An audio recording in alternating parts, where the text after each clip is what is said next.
नमस्कार साथियों, आपका सिलेक्शन जोन यूट्यूब चैनल पर पुनः स्वागत है। जैसा कि आप जानते हैं कि इस समय हम संगम युग से संबंधित प्रश्नोत्तरी हल कर रहे हैं। यह संगम युग प्रश्नोत्तरी सीरीज का तीसरा वीडियो है। इससे पहले हमने 2 वीडियो अपलोड कर दिए हैं, जिसे आप यूट्यूब पे हमारे चैनल की प्लेलिस्ट संगम एज पे जाके देख सकते हैं। इस वीडियो में है क्या हमारे पास? इस वीडियो में हमने प्रमुख रूप से संगम युग से आर्थिक जीवन, उद्योग एवं व्यवसाय, संगीत, युगेन धर्मीन धर्म, इन विषयों से संबंधित प्रश्नों को शामिल किया है। तो हम चलिए शुरू करते हैं आज का पहला प्रश्न।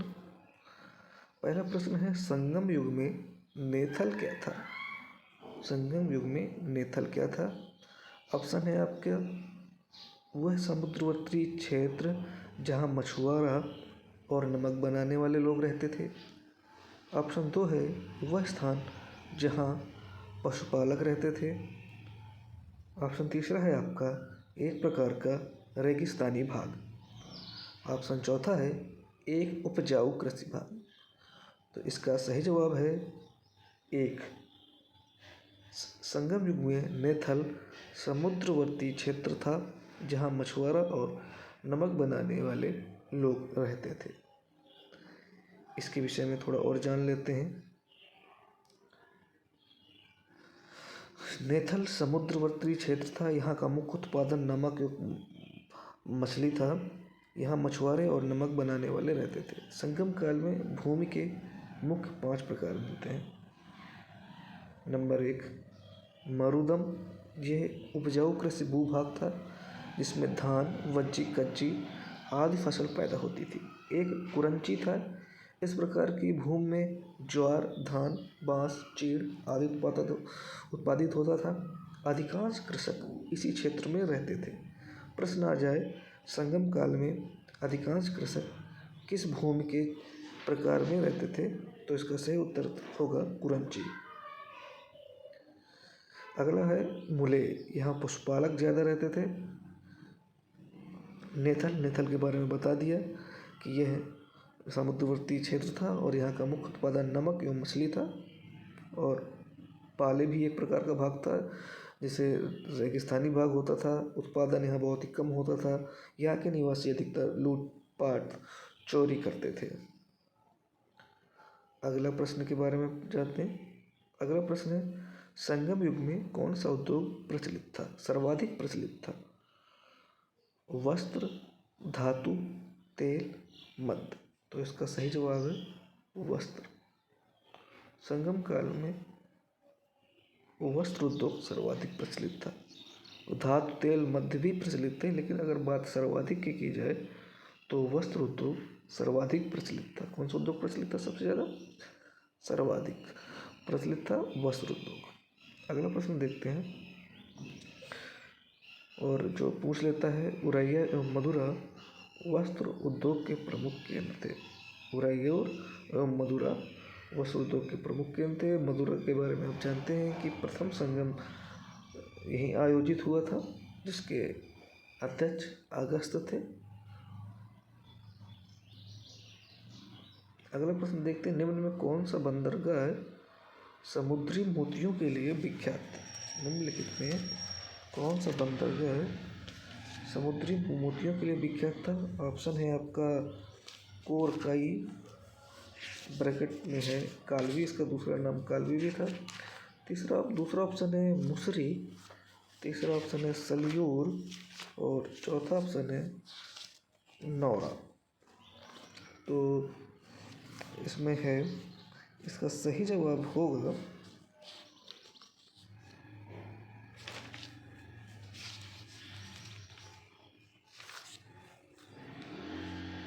कोरकाई कालवी। इसका पहला सही जवाब है कोरकाई कालवी। यह बंदरगाह समुद्री मोतियों के लिए विख्यात था। अन्य बंदरगाह जो थे, पांड्यों के बंदरगाह थे सालियूर तथा कोरकाई। तो आप इससे ये भी निष्कर्ष निकाल सकते हैं कि कोरकाई बंदरगाह पांडवों का बंदरगाह था और यह समुद्री मोतियों के लिए विख्यात था। चेरों के बंदरगाह टोंडी, मुसरी, करौरा, वांजी तथा बंदर और चोलों के बंदरगाह पुहार, अरिकमेडु, उरैयर था। अरिकामेडु जो बंदरगाह जो चोलों का था, यह मोतियों और मलमल के लिए प्रसिद्ध था। उरैयूर बंदरगाह कपास के लिए विख्यात था। अगला प्रश्न देखते हैं, निम्न में कौन सा संगम युग का बंदरगाह नहीं था? अरिकमेडु, उरैयूर, कोरकाई, आलुंगलम। तो अभी आपने सभी देख लिया कि अरिकमेडु बंदरगाह, उरैयूर बंदरगाह, कोरकाई पांड्य का बंदरगाह था और अरिकामेडु चोलों का बंदरगाह था और उरैयूर भी बंदरगाह था, उरैयूर बंदरगाह। तो इसका सही जवाब है आलंगुलम। आलंगुलम जो संगम युग का बंदरगाह नहीं था। अगला प्रश्न देखते हैं, संगम काल में निम्नलिखित में कौन पश्चिमी तट के पत्तन थे? पुहार, मुसरी, टोंडी, कोडुमुडम। पश्चिमी तट का मतलब इस साइड। तो इसका सही जवाब है 2, 3, 4 मुसरी, टोंडी और कोडुमडम। ये पश्चिमी तट के बंदरगाह थे। जो पुहार था ये कावेरी नदी के तट पर था और ये पूर्वी घाट पे बंदरगाह था। अगला प्रश्न देखते हैं, तोलकपियम कैसा ग्रंथ था? धर्म ग्रंथ, व्याकरण ग्रंथ, छंद ग्रंथ, शास्त्र ग्रंथ। तोलकपियम के बारे में जानते हैं कि ये द्वितीय संगम के समय इसका संकलन हुआ था और तोलकपियम ही इसका लेखक था और ये एकमात्र ग्रंथ है दूसरी संगम का जो उपलब्ध है और यह एक नंबर 2 इसका ऑप्शन सही है। व्याकरण ग्रंथ था। कैसा ग्रंथ है? व्याकरण ग्रंथ था। अगला प्रश्न की ओर बढ़ते हैं। प्रश्न है, संगम ग्रंथों में उल्लेखित मुरुगन किस देवता से साम्य रखते हैं? तो इसके ऑप्शन है शिव, बलराम, कृष्ण, स्कंद। तो इसका सही जवाब है चौथा, स्कंद। स्कंद को मुरुगन कहते थे संगम युग में या फिर सामने रखते थे। अगला प्रश्न देखते हैं, प्राचीन तमिल देश में कृषि भूभाग उपजाऊ कृषि भूभाग की संज्ञा दी गई। ऑप्शन है आपके सामने, पाले,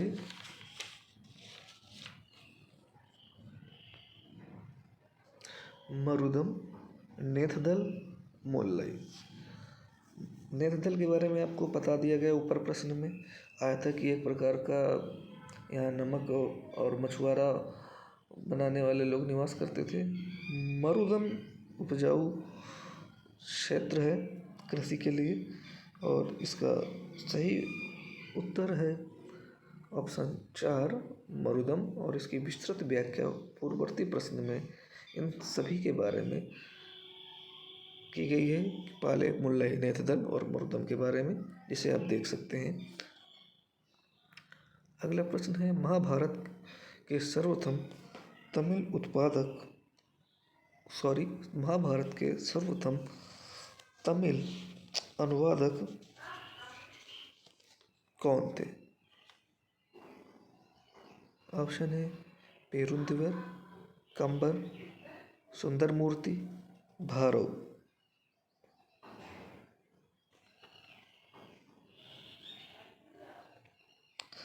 देखिए इसका उत्तर आप देखिए, कमेंट कीजिए। महाभारत के सर्वप्रथम तमिल अनुवादक कौन थे? पेरुंदेवर, कंबन, सुंदरमूर्ति, भारवी। तो इसका सही जवाब है, उम्मीद है आपने कमेंट बॉक्स में कमेंट कर दिया होगा।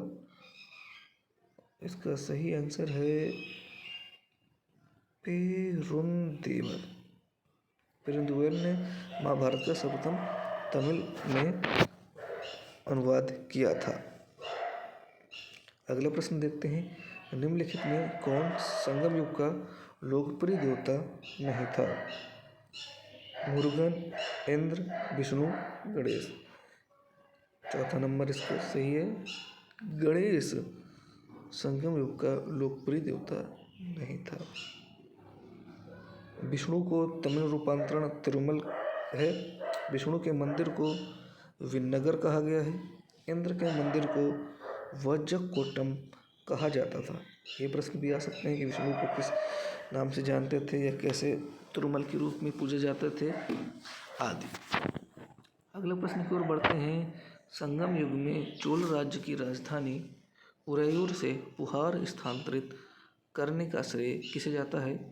ऑप्शन 1 है इलंजेती चेन्नी, करिकाल, एलोरा, नेडियोन। तो इसका सही जवाब है करिकाल।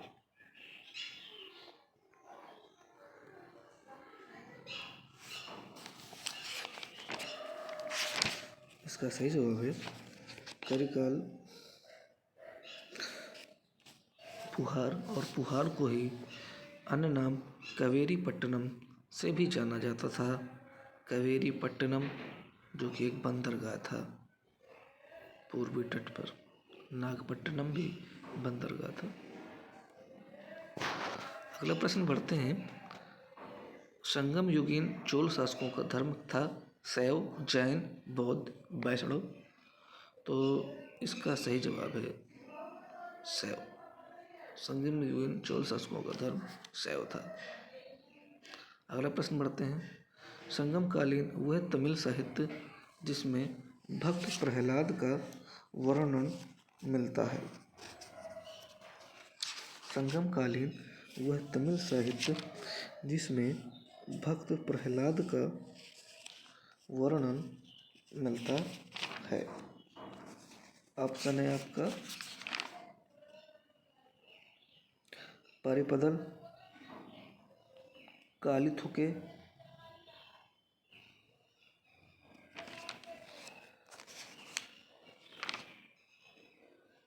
पुरुनानारू, नानिन्ने। तो इसका उत्तर बताइए आप।